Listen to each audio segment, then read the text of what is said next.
Hello. The Middle East crisis, the COVID inquiry, and for the first time in 70 years, prepare for the King's speech. The King with the Queen leaves Buckingham Palace for the state opening of Parliament. History will be made as Charles settles into his new role in Parliament's golden chair. Can Rishi Sunak stay in his? This week is another chance for the Prime Minister to revive his government's fortunes, after taking the stage with a very different wealthy man, talking about the risks of the rise of the robots. The achievements of this summit will tip the balance in favour of humanity. But can the Prime Minister's plans get a hearing? No, I think I was reflecting a widespread view. When the excruciating details of what went wrong in the pandemic have turned the air blue. Useless pigs. Morons. And the massive, dangerous crisis in the Middle East ravages on. Although Labour's position is giving Keir Starmer a headache too. My focus is on alleviating the awful suffering, whatever the individual positions of members of my party. So our main question this morning, with so much turmoil, what chance does Rishi Sunak have of being heard? With a microphone, not a megaphone, the Prime Minister's right-hand man, Oliver Dowden, is here. But nothing straightforward for Labour either. The man who wants to be its next Defence Secretary, John Healey, will be with us too. With the conflict continuing, what could Gaza and Israel's neighbours do to stop the bloodshed? We'll hear from Ambassador Hossam Zaki from the Arab League. And even the music's enough to send shivers up the spine. Sarah Snook exploded into fame as Shiv in Succession. But can she really believe her stardom herself? I don't know. I try not to acknowledge the fame part of it too much. It's too big. It's too big. How can we, as an individual, do that? It's too much.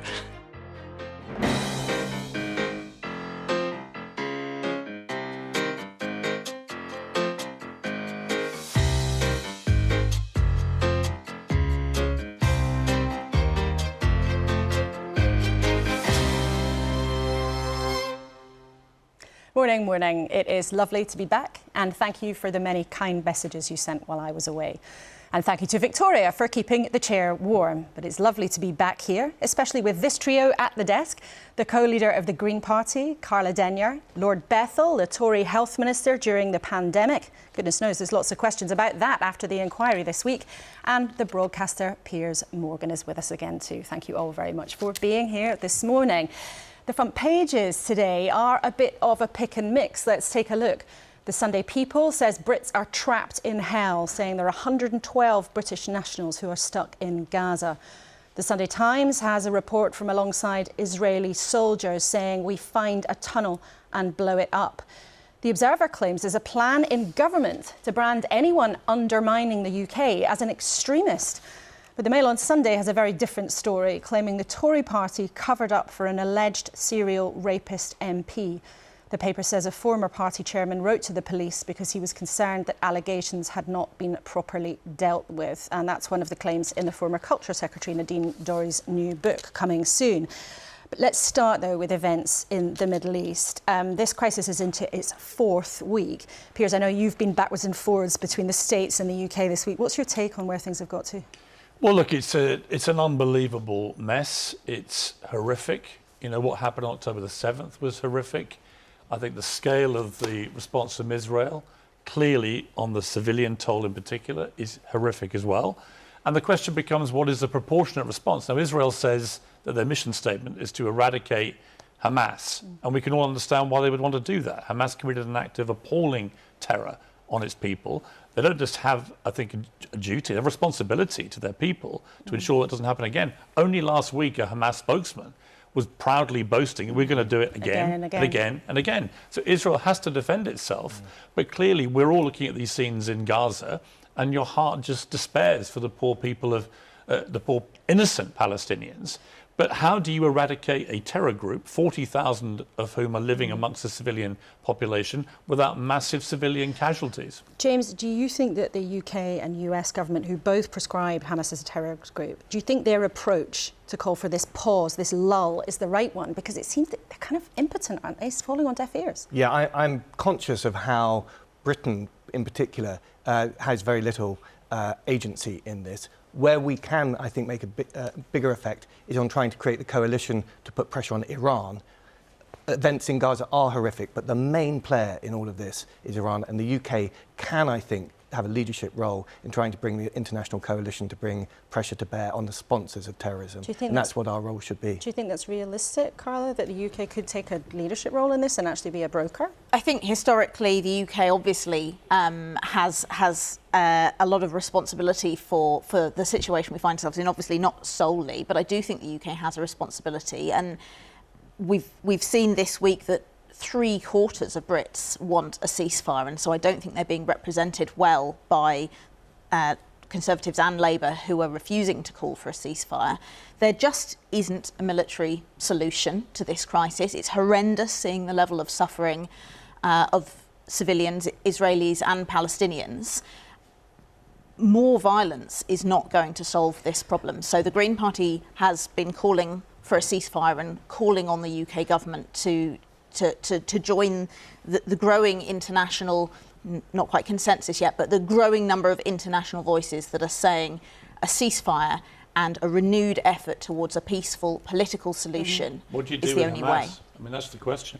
It's all very well calling for a ceasefire, and I understand it. And of course, we want to stop so many innocent people being killed in Gaza. But if you have a ceasefire, what you're really saying is we're going to leave Hamas in power there. And they themselves have been oppressing their people. So I think it's much more complex than simply saying, hey, let's stop Israel doing what it's doing. We can all share a concern about the scale of it, but a ceasefire means Hamas stay in power. So it is very complex, you're right. But we have to get to a peaceful political solution. That's what everyone wants in the end, right? Okay.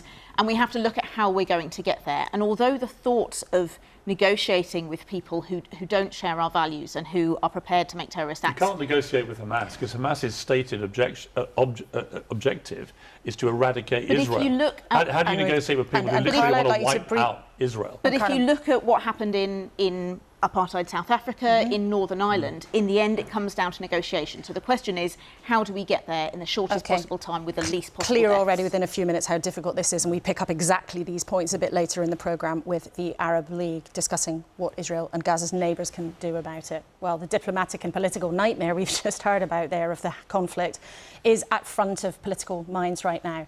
But it's a big week for the Prime Minister in a very different way. The King's speech, the full-on royal experience where the monarch outlines the government's plans for new laws, is on Tuesday. But does the Prime Minister have a chance of really being able to grab everyone's attention with so much else going on? His right-hand man, Oliver Dowden, the Deputy Prime Minister, joins us today. Welcome back to the studio. Let's start with Brits in Gaza. The Foreign Office confirmed no British nationals left the Gaza Strip yesterday. Can you tell us, though, how many have been able to get out so far? And how many are stuck?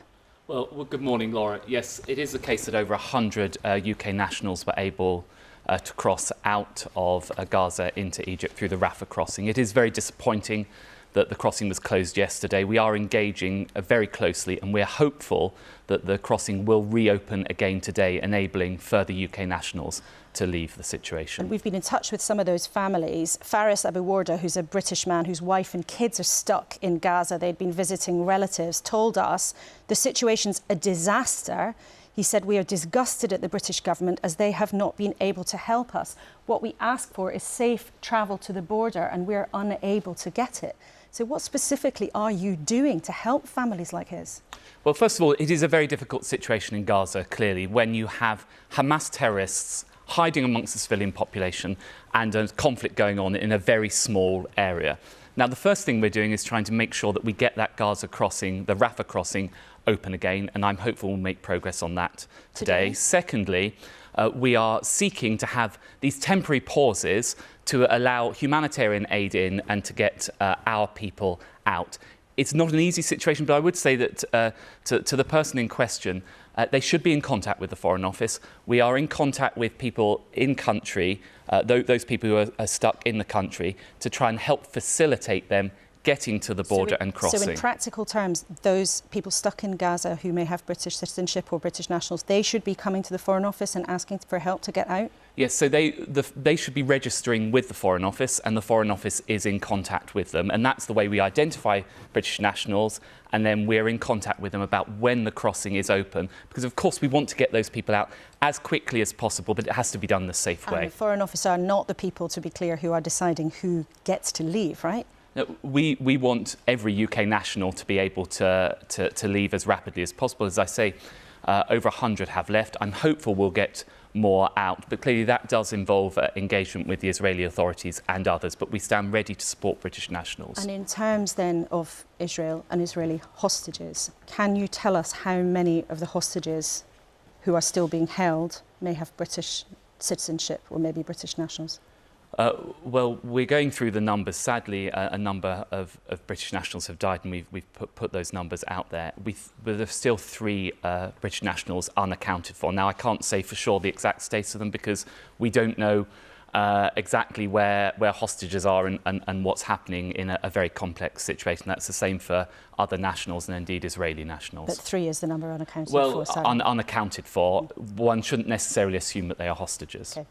Closer to home, of course, we've seen tens of thousands of people express their concern about what's going on with pro-Palestinian rallies.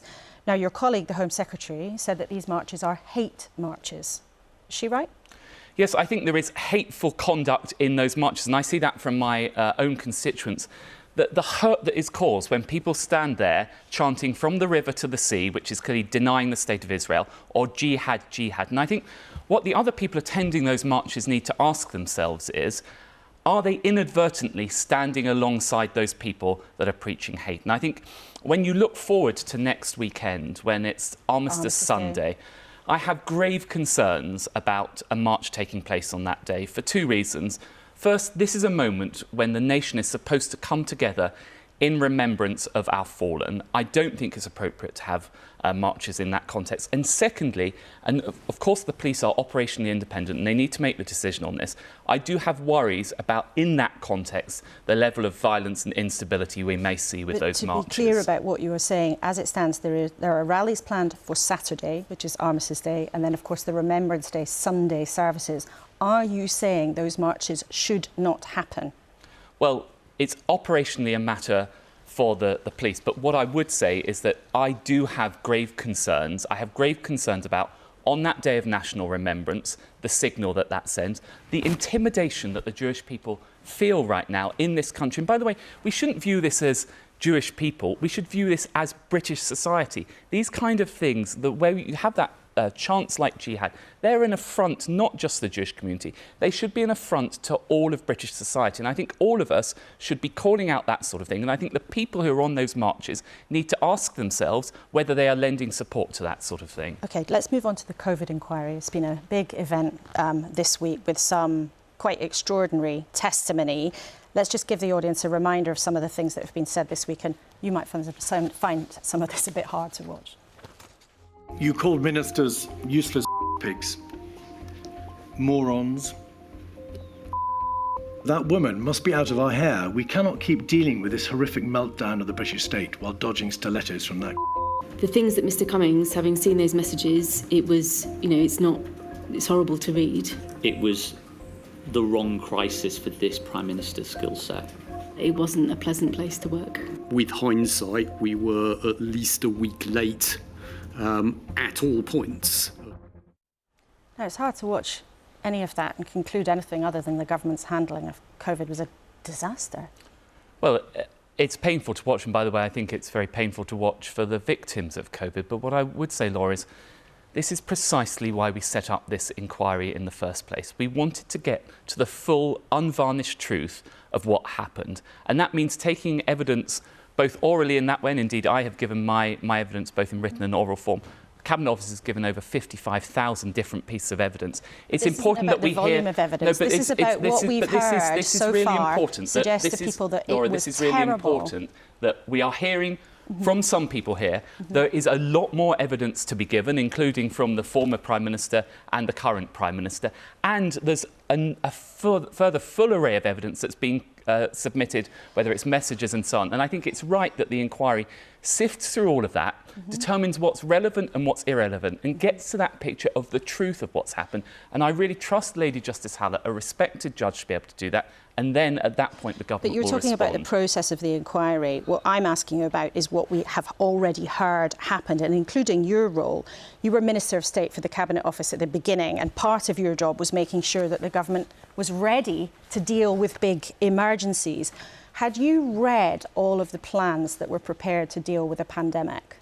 Yes, well, I addressed all of this in the evidence that I gave in over 3 hours of evidence to the COVID inquiry. So I'm sure our viewers would like to know too. Had you read all of the plans that were prepared to deal with a pandemic? The way that this worked was we had what's called a lead government departmental model. So the responsibility for Forgive planning... me, Mr. I'm asking a really straightforward question. Laura, if you wish to know the answer to this question, I have to be able to set out the facts of it, which I did at length to the inquiry. So the model we have is what's called a lead government departmental model, which means that each of the risks that the state faces, from nuclear disasters through to winds and flooding through to a COVID-style pandemic, are allocated to different government departments. Now, the Department of Health had responsibility under that model for pandemic preparedness.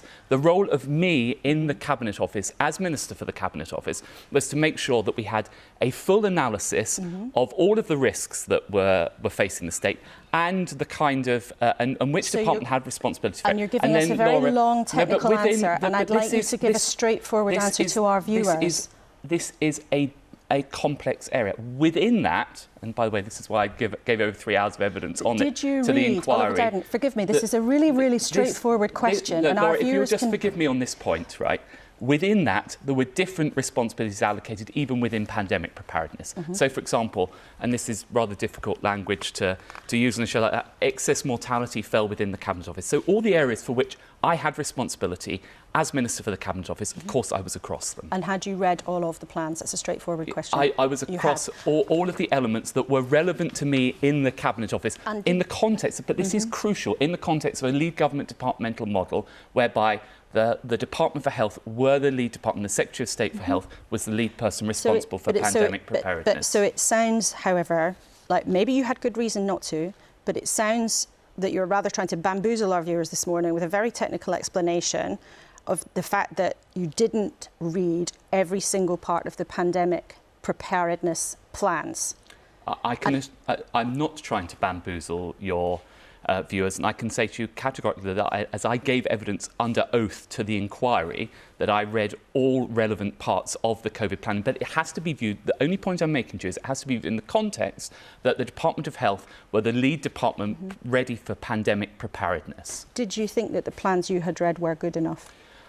Yes, in broad terms, I think that we had the right plans in place. I think some errors were made, and I made those clear to the inquiry. First of all, I think we had an excessive focus on flu pandemic preparedness, and it wasn't really the case that COVID was taken was something that was as high up as register as perhaps it should have been. But that was because the most likely scenario was a flu-style pandemic. So and I'm happy to go through again. I'm just sorry, I gave over 3 hours of evidence, so I'm trying to distill this into a few seconds. And I'm sure our viewers would like clear answers. Can you give me a clear yes or no answer on this other important piece of evidence that was given this week? The Civil Service head of the Department for Health, Chris Wormald, told the inquiry this week, with hindsight, the first lockdown was a week too late. Yes or no, is he right? I'm simply not going to give running commentary on the inquiry that's going to get to the bottom of it. No, it is because question. I think in fairness to the victims and in fairness to making sure this is done the proper way, I gave my evidence. They've given their evidence, more people will give their evidence, and then the inquiry will conclude. OK, well, plenty of people giving evidence have given strong views this week, but I appreciate that you're not willing to do that this morning. So let's move on. Let's move on. We have a couple more important things to talk about. The government will set out its priorities at the King's speech on Tuesday.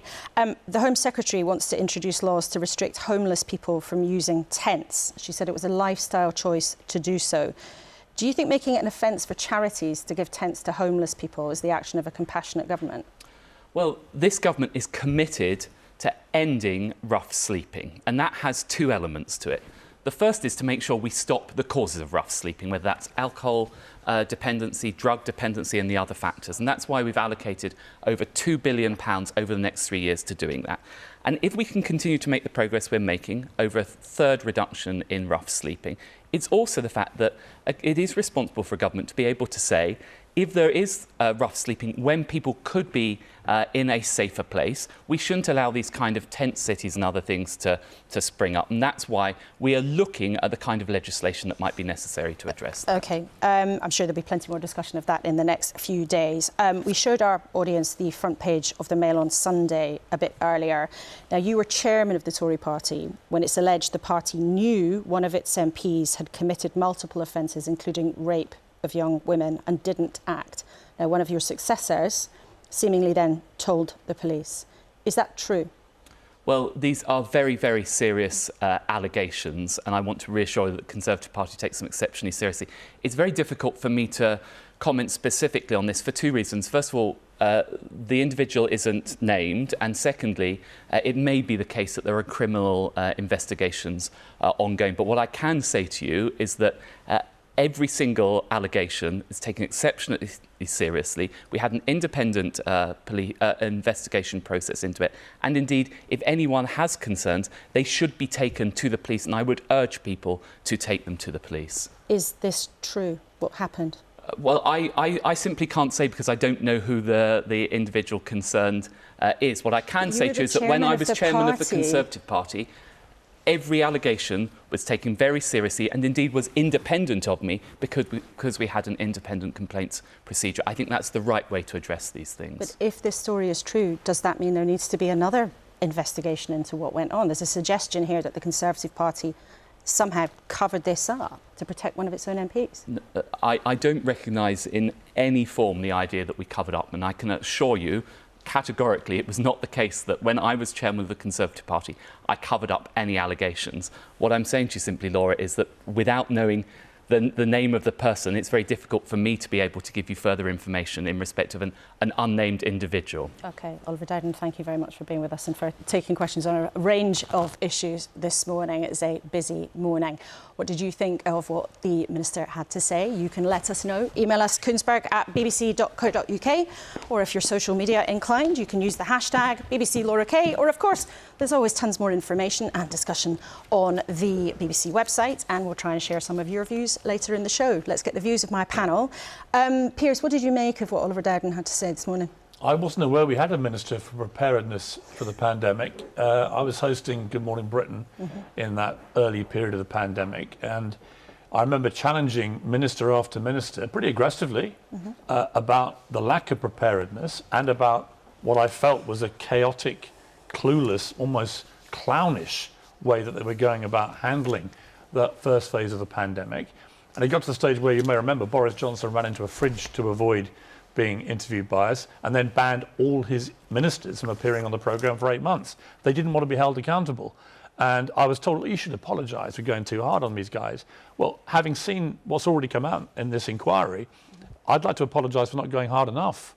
It is quite clear that we were not only singularly ill-prepared, and we've had no preparation, but that everything we handled, from care homes to testing, to controlling the border, to PPE, you name it, we were not only not prepared, but the way we executed the attempt to try and combat the coronavirus pandemic was utterly clueless. Well, and I don't care, by the way, whether they're Labour or Tory or Green or Lib Dem or whoever was in charge. They were the government of this country in charge in a massive health crisis, and this government absolutely dropped the ball.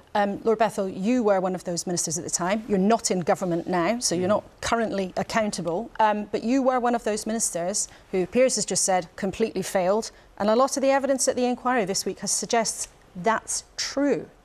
Well, I think what Oliver was right about is that we had the wrong analysis at the beginning. The doctrine that we inherited was completely off the pace. And that came out in Module 1. From who? The previous Conservative government? Yes, sure, right, from the previous administration. And in Module 1, the clinicians spelled it really clearly. They had gone to the Far East after SARS, they'd seen what had happened, and they didn't change anything when they came back.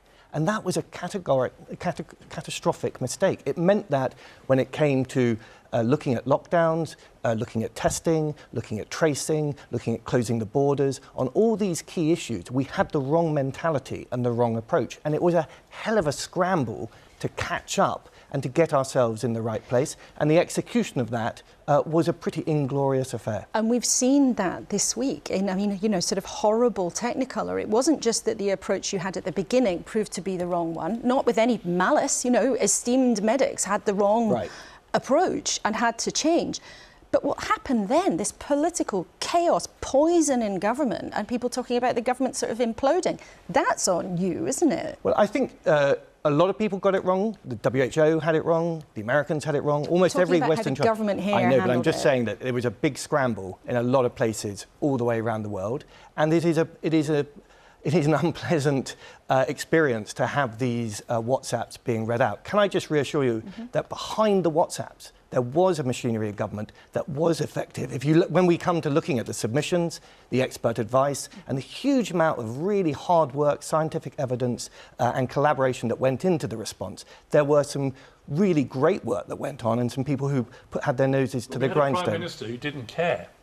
We had a Prime Minister who wanted to write a book about Shakespeare, who wanted to work out his divorce, who was worried about curtains in Downing Street. And what's quite clear from the evidence so far is Boris Johnson didn't care about this. And then Matt Hancock wanted to play God with people's lives. Boris thought it was just old people, and so on and so on. So what comes through is not only lack of preparedness and poor execution of anything we then tried to do, but actually just a callousness running through the top of government, a heartlessness, a lack of interest in the fact that thousands and thousands of people were dying every day. And it was a complete disgrace. And the idea that people like Boris Johnson and Matt Hancock are now off making millions of pounds off the back of this catastrophic failure of leadership in this crucial moment for the country, I find even more sickening. James, now, Boris is now making millions. Matt Hancock appearing on every TV show going. James, what do you How say they have to that? the gall to do that? I mean, it's shameful, isn't it?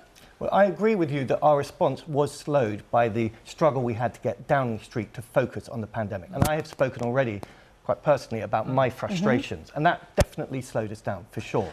But is it fair to say that the politicians behaved badly? I the think politicians made mistakes, and then, Carl, I want to come to you. I think that there was a lot of good intent, and a lot of politicians behaved extremely well. I think Boris, in particular, found it difficult to make tough decisions and to stick with decisions. He was the Prime Minister. I know, and we had a leader who was not suited to that role, and that did, for sure, slow us down. Carla, what have you made of what you've heard?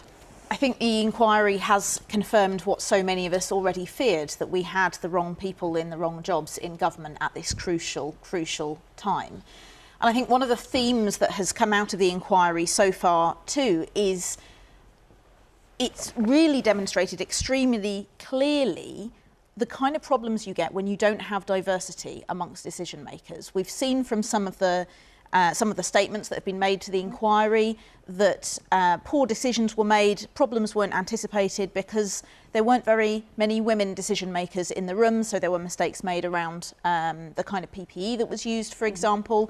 There was not a single person who'd ever been on free school meals in the room, so they didn't think through how that might play out. And this is the point I always make, that having a diversity of decision makers at all levels of government isn't just good for the inherent good of being a place where merit is rewarded and where it doesn't matter what your background is, but because it results in better decisions being made. But do you have any sympathy, though, with the people in Whitehall and the people in government at that time who were trying to scramble with this completely enormous crisis? They'd inherited, or they had the wrong plans to deal with it, and then so much was unknown. Do you have any sympathy with them at all? Of course it was challenging, but the test of a leader is in how you respond to a crisis. And from what we've seen so far, Boris Johnson and others missed opportunity after opportunity to make the right decisions. We're saying some of the main players are yet to give their own evidence, so there might be some more kind of blockbuster days at the inquiry. And there were some women in that cabinet who actually were clueless too. I interviewed some of them. The care homes minister, for example, utterly clueless. So the idea that you just put a lot of women in there and it would have been different, it sounds say nice. it's the only solution, but I think that it helps make better quality decisions. I just think but that, honestly, I'm sorry, I just think that's such a trite thing to say. I don't think it's about the gender of the people there, it's about the calibre of the people there. It's not about whether there should be more women or more people to tick boxes. You know, like I say, I interviewed some female ministers and they were just as clueless as the men. This was a collective failing by the highest level of our government when we most needed them to be on their game. I'm going to repeat this one more time, but the idea that the key architects of this failure are now out there making millions is a disgrace. I agree with you. Well, Cara, let's talk a bit about your party, because we don't often have the Greens on the show. So you did very well in the local elections last year. How are you going to translate that into the general election? Well, more of the same. We've done really well, not just this year in the local elections, but in the last 4 local elections, we have more than quadrupled our number of local councillors across England and Wales. And so now we're aiming to do the same at a national level. We've got 4 target constituencies, 4 brilliant target candidates, including myself. Maybe I shouldn't call myself one of the brilliant target candidates, I don't know. But yeah, we're having quadrupled our number of councillors. We're now aiming to quadruple our representation in the House of Commons, and we've got a plan to do that. And it's great to see voters coming to us really, you know, in a variety of different areas across the country and from a variety of different places on the political spectrum. It's interesting, though, that we know that voters' concern about climate issues and environment issues is high and is growing. And yet, in terms of your polling, you're not really translating that into a big surge for Green support. Well, our polling has been steadily increasing. There was one recently that had us level with the Lib Dems, I think. And people are coming to us, as I say, recently because of climate issues, yes, but also because of our approach on a fairer taxation system, for example, on tackling the housing crisis. That was one of the key themes in our party conference a few weeks ago.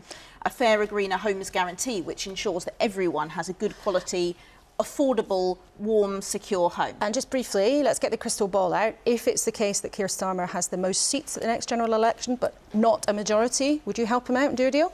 I would be prepared to, but I won't be handing over any unilateral gifts. It'll have to be a negotiation. And my red lines would include, of course, good policies on climate, but also a proportional voting system so that we don't end up in this situation over and over again. Very interesting. Well, crystal balls are often deemed to be extremely unreliable, but it's fun to get them out every now and again. All 3 of you, thank you very much indeed for now. Now, let's turn back to the situation in the Middle East we've been discussing. The death of civilians in Gaza has been called a heinous, bloody massacre by the Arab League of States. The League represents 22 in North Africa and the Middle East, including Palestine, which the League regards as an independent state. And it includes Israel's neighbours, Jordan, Syria, Lebanon and Egypt. So how could they fix this dangerous mess? Earlier, I spoke to Ambassador Hossam Zaki, who's the League's Assistant General Secretary, and he told me the solution has to be political. If this is about implementing a security solution, one that Israel has tried time and again, or so it claims, to impose on Gaza, impose on the Palestinian people, then it's not going to work. Nothing will work except a political solution. But for there to be a political solution, which of course the vast majority of people would want, does there not have to be, for Israel, some kind of change, some kind of ability to get rid of the threat to their people from Hamas? I mean, do you at the Arab League condemn what Hamas did on October the 7th? The ministers of foreign affairs of the Arab countries have all, most of them, adhered to a resolution that they have adopted several days after October 7th, October 11th actually. And they have condemned the targeting of civilians on both sides. That is as far as anyone in this region is able to go in terms of condemnation. Why is that? Because I'm afraid on the other side, the West, the United States, Europe, mainly, are not in a position to condemn what Israel has been doing, not before October 7th, not after October 7th. You repeat, though, your call there for a political solution, but do you really expect Israel at this stage, given what happened on October the 7th, to be able to say they would talk to Hamas, they would talk to people they see as terrorists, a group that other governments like the UK and the US see very clearly as a terror group, who carried out all sorts of hideous acts on October the 7th? Before signing the Oslo Accords, the PLO was identified as a terrorist group by the West, by the United States, by Israel. And then suddenly peace was done with the PLO. Peace was possible. We're looking at the political horizon. We're looking at a political exit of such an intricate problem. The occupation has plagued the Palestinian existence for more than half a century. We need to put an end to that. This is the only way to put an end to violence, to put an end to violence and counter-violence. This cycle of violence needs to stop. The name, the adjective of terrorism has always been designated to the Palestinians, the Palestinian resistance, actually. Some of this resistance are acts that are simply undefensible and really very, very difficult to defend. It's true, but also most of what the Israelis are doing, not only in Gaza now, but look at what is happening in the West Bank. Some of the practices they have been doing are Abu Ghraib-like practices. This is unacceptable. And this is all under the guise of what? Self-defense, an occupation that is trying to defend itself against the people that it oppresses. If all of the international community, with the United States that has so much power, that has such a very distinguished relationship with Israel, if we all put our hands together, then we can get somewhere.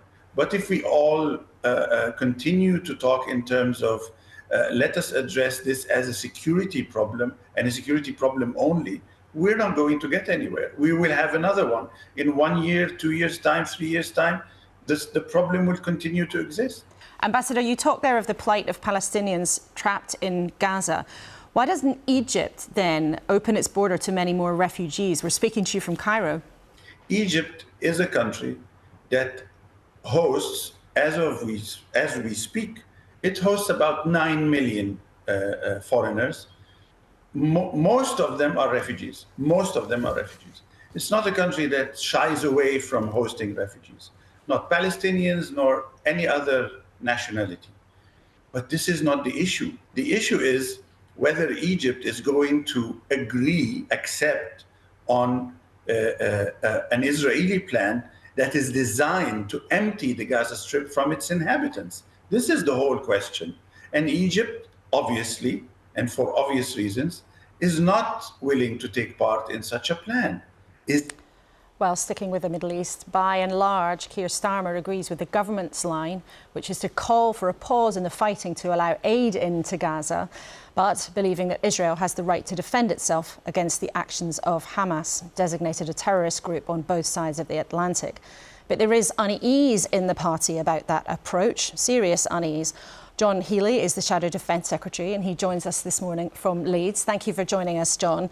There's been a series of very controversial strikes by Israel in Gaza, including reports of a strike on a school, a UN-run school, and on the refugee camp. Do you believe that Israel is acting within international law? Heartbreaking, these images and the strikes, and more must be done to alleviate the suffering in Gaza and also reduce the level of civilian casualties. And it really is for Israel to explain how its targeting is consistent with international law and consistent with doing everything it can to reduce civilian casualties. But do you believe they are? I mean, your leader, Keir Starmer, said this week a whirlwind of understandable emotion and rage from Israel mustn't let them forget that Hamas and not Palestinian citizens are the enemy. Do you think there is a danger of Israel going too far, perhaps far too far? There is a danger of Israel going too far, and more steps need to be taken to protect innocent lives, but it's also important to remember the unique complexity and difficulty that Israel has in trying to take out Hamas, who hides its fighters, its weapons, its command centres, its ammunition stores among and beneath civilians. But the right to self-defence is not a blank cheque, as Keir Starmer argued this week, and Israel must meet its obligations under international law. Do you think it is doing so right now, though? This is critically important. Well, look, I'm reluctant. Politicians are not commentators. I'm reluctant to pass judgment on specific actions. There is a proper process for coming to those judgments. In war, information is always partial. It's often incomplete, and it's certainly uncertain. So those judgments will be taken in time, and they'll be taken in line with the established international process through the International Criminal Court and the United Nations. For now, the onus is on Israel to say, this is the way that we are targeting Hamas fighters. These are the steps we're taking to reduce the innocent Palestinian victims. But also, we want to see more done to restore the basic services to civilians in Gaza. There's got to be more aid, humanitarian aid to help. And then Israel's got to do more, take steps to reduce the loss of innocent lives. Beyond that, Keir Starmer has been among many leaders this week saying there must be a renewed focus on finding that two-state solution, which it is a long time since that looked like a practical or realistic political outcome. How would you concretely actually make that happen? Well, David Lammy, as our Shadow Foreign Secretary, has been out in the Middle East talking to Arab nations this week, and that's been part of his conversation. Keir Starmer was making an argument that, frankly, we've not heard for many years, an argument like the Arab League have made, which is that, in the end, a political solution, a two-state settlement with an independent, sovereign Palestinian state and a secure Israel is the only way to bring both justice and lasting peace. And he's argued quite rightly that that's been put in the too difficult box by the international community for too long. It's been too easy to ignore the fact that Israel has been extending settlements in the West Bank against international law, and too easy to overlook the fact that Hamas, on Israel's border, is a group that is dedicated to killing Jews and annihilating the state of Israel. So the West has been guilty of looking the other way, not paying enough attention.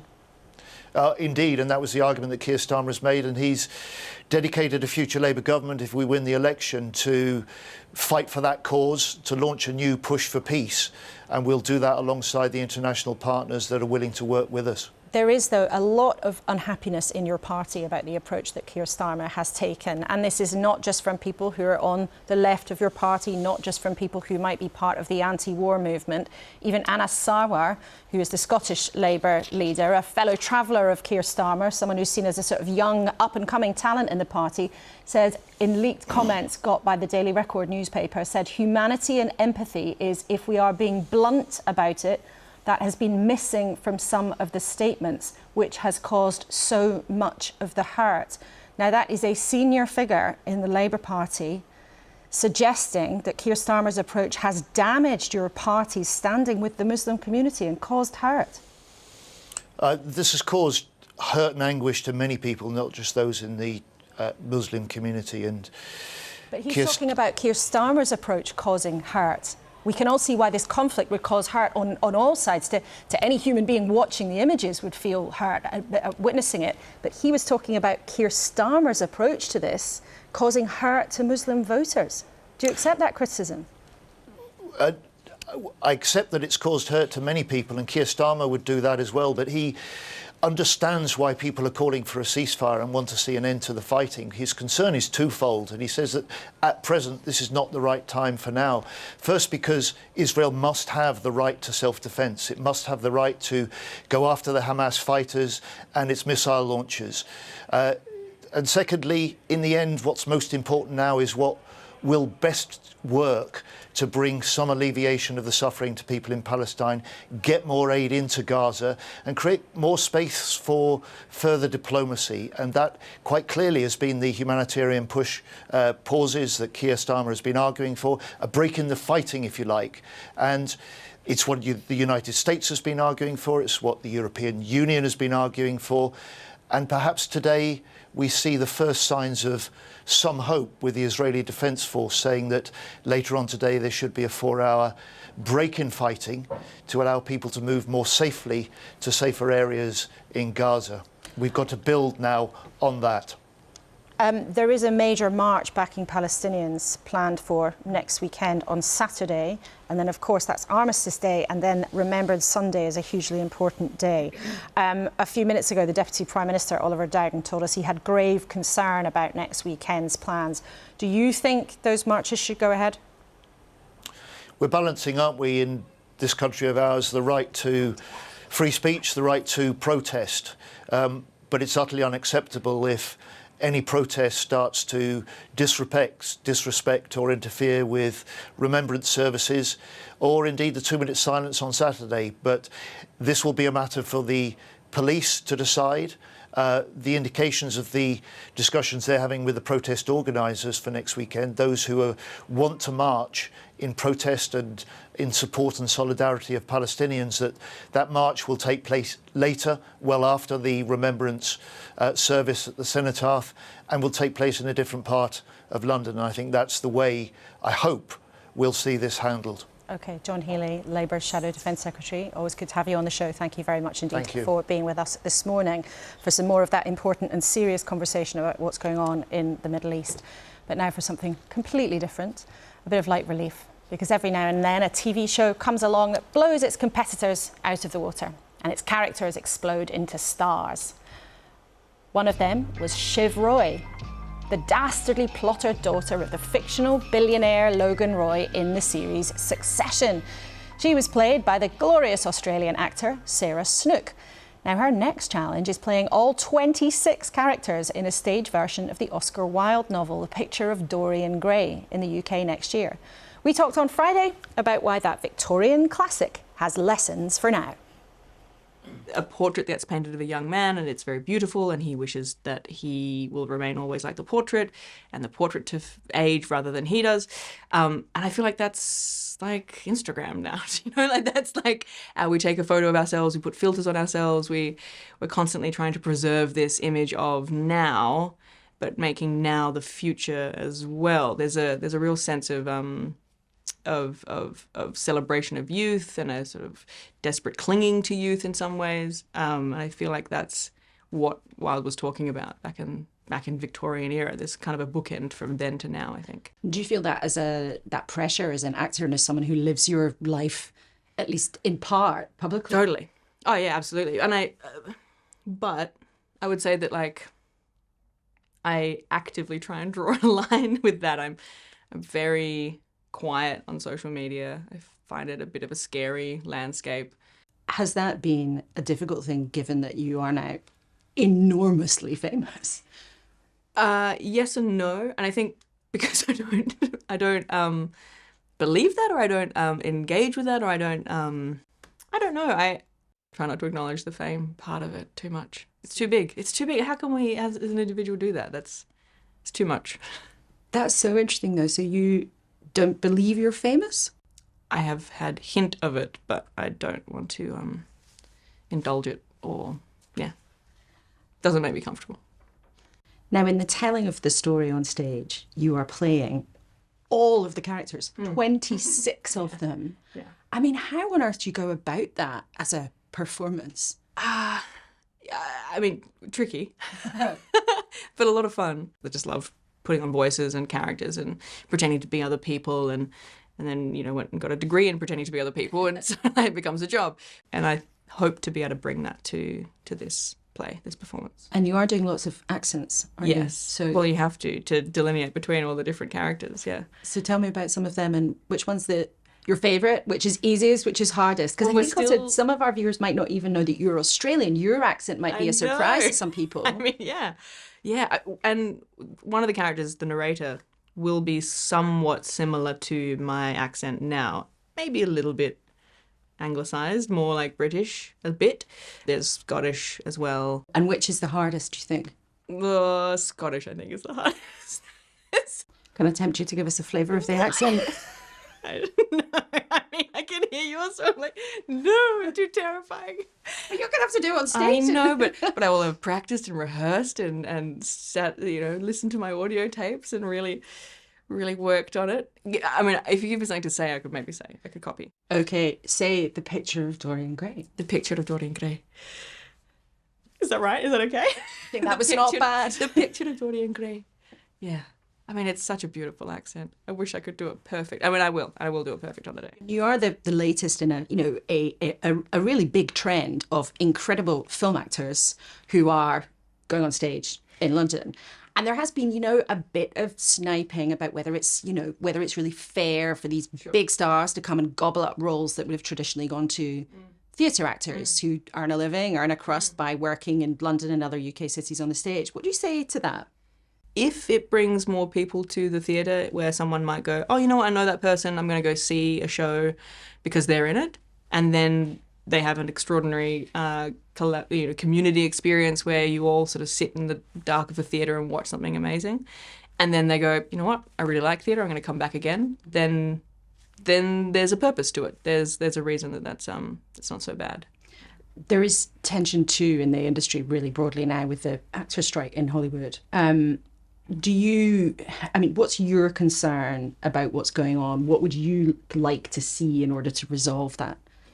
I mean, the main thing for me really that I find terrifying is the AI of it all. It's just such uncharted landscape, and we need pretty stringent rules in place in order to protect not just the acting industry, but across the board. If we can set a precedent for other industries in regards to how AI is utilised, then that'll be huge. I think all the deepfake stuff that's already readily available is terrifying. That guy who does the Tom Cruise videos, it's uncanny. And so imagine then having a company who owns your image, owns your voice, creating whatever propaganda at the worst. There are no words that would describe how important this is right now to attend to. And because of the strike, I know we can't talk in detail about the huge show that you were in, but can you tell us though what the sensation of being in something that is an explosive hit is like? Do you ever have a concern that you'll never love anything as much again? Totally, absolutely. Yeah. And again, I mean, also the strike, in some ways, have been protected from the come down in a way, just because I've been absolutely not working, and that's totally fine. I have to support the strike. But the fear that rests there is that when we do sort of are allowed to resume and we do get back into it, that Succession will have set this enormously high bar that I will either be like, oh, well, I mean, for me at the moment, it's like, great, I get to do, I get to work on a Wildian text. That's like delicious to work on. So, hopefully something amazing will come up. Do you miss Shiv? I mean, she's nothing like me. No. A lot of fun to play, but happy to put her on the shelf and let her go.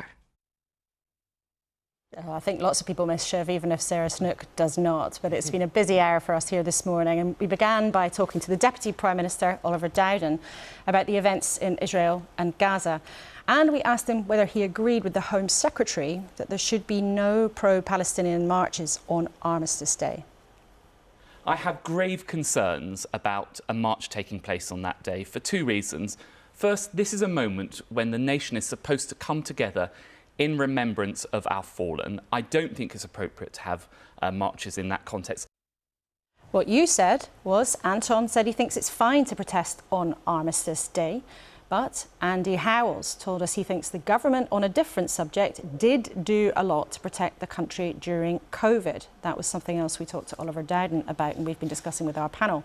But Abdul said he thinks Oliver Dowden does have responsibility for what he thinks were mistakes during pandemic and that he has things to answer for.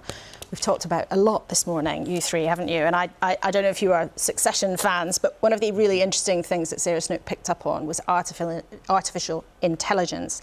And the Prime Minister was talking about AI this week and appearing in a very chummy session with Elon Musk, who of course is a very controversial figure.